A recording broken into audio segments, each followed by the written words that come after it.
పంచాయతీ కార్మికుల వేతనాలు పెంచి పర్మనెంట్ చేయాలని చెప్పి, ఈ రాష్ట్రంలో ఉన్నటువంటి కాంట్రాక్ట్ అవుట్సోర్సింగ్ కార్మికుల సమస్యలు పరిష్కరించాలని చెప్పి ఈరోజు హైదరాబాద్లో సుందరయ్య విజ్ఞాన కేంద్రంలో ఐఎఫ్టీ ఆధ్వర్యంలో రాష్ట్ర సదస్సుకు ఆర్మూరు ప్రాంతం నుంచి పెద్ద ఎత్తున జీపీ కార్మికులు బయలుదేరడం జరిగింది. ముఖ్యంగా ఇవాళ సఫాయి కార్మికులు దేవుళ్ళని, సఫాయి కార్మికులే నిజమైన సేవకులు అని చెప్పి వాళ్ళు ఈ స్వచ్ఛ భారత్లో, స్వచ్ఛ తెలంగాణలో ప్రధాన పాత్ర పోషిస్తుందని చెప్పి అటు నరేంద్ర మోడీ గారు కానీ, ఇటు ఈ రాష్ట్రంలో ఉన్న మంత్రులు కానీ అనేక రకాలుగా కీర్తిస్తూ ఉన్నారు. కానీ వాళ్ళ కనీస వేతనాలు ఇవ్వడం లేదు. ఒక దిక్కు సుప్రీంకోర్టు ఏమో 2016 నాడే సమాన పనికి సమాన వేతనం, ఈక్వల్ వర్క్ ఈక్వల్ పేమెంట్ అని జడ్జిమెంట్ ఇచ్చింది. మరి వాళ్ళ నరేంద్ర మోడీ గారు దాన్ని అమలు చేయట్లేదు.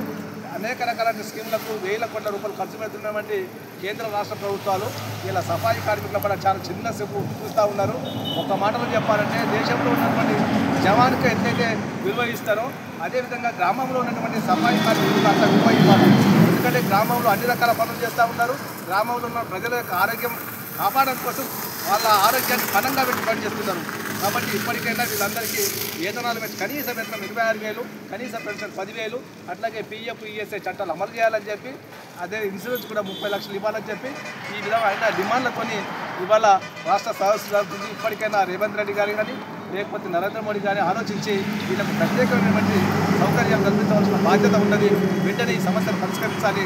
లేకపోతే సఫాయి కార్మికుల యొక్క కోపాగ్నికి అన్నిటితో మీరు పతనం కాక తప్పదని చెప్పి ఐఎఫ్టీగా హెచ్చరిస్తూ ఉన్నాం.